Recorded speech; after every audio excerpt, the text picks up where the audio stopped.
So this image right here, this art that has been posted, I'm going to leave a link to who the creator of this art actually is, give them the credit in the description below, but it is fundamentally wrong, but I can understand off just being able to see it for the first time how funny it is, because if you had just a rudimentary understanding of the synopsis of both the Alien Earth TV show and also Predator Badlands, you can see where they could possibly be similar, but then you would have to you would have to understand Alien Earth to the extent that it is what it is, and then place that on Predator Badlands and misunderstand Predator Badlands, because in this image we see here that the main synth, which is the main robot machine artificial creature that a humanoid that is created in Alien Earth, she is having a leash around one of the xenomorphs, and that's exactly what happens in Alien Earth. In Alien Earth, she basically is left alone with this thing who is a baby, and she's the only one that can understand his language. So she's the only one that can talk to this thing, and that is why she becomes mother to this thing. That's why when the xenomorph grows up and becomes an adult, she's able to control him. She's able to talk to him and order him around. And because she is synth, there's nothing there that the xenomorph is going to be hostile toward, because it's just a machine. Then they're basically like a match made in heaven.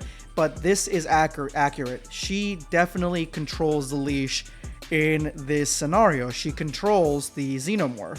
Now, in the opposite side here, we have this synth with her leash around Deck, which is the Yautja, the Predator from Predator Badlands. This is hilarious. I'm not gonna lie. I'm not gonna hold you.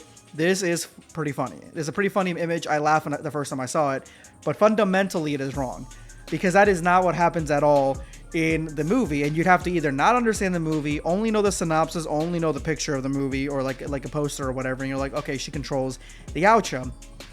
That is not true at all. So throughout almost the entire run of the movie, the Yautja Deck, he actually controls the girl. He carries her. He uses her as a tool. She does manipulate him, but she does it in the sense because he didn't want anything to do with her. And she says that, look, you can use tools. Use me as a tool. I know this land. I've been here longer. I know these creatures. I can help you. And so he allows her, or the synth, to help him, because he doesn't see it as another humanoid or creature offering help.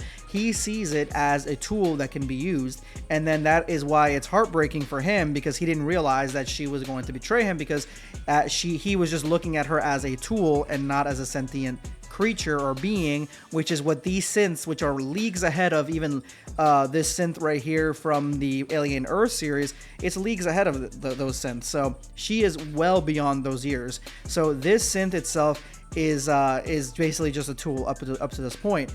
And when they finally join forces and become a tribe, become a unit with the Kalisk, and they make their own clan, it's still, Deck is still the leader. He is the alpha. She tells him he's the alpha.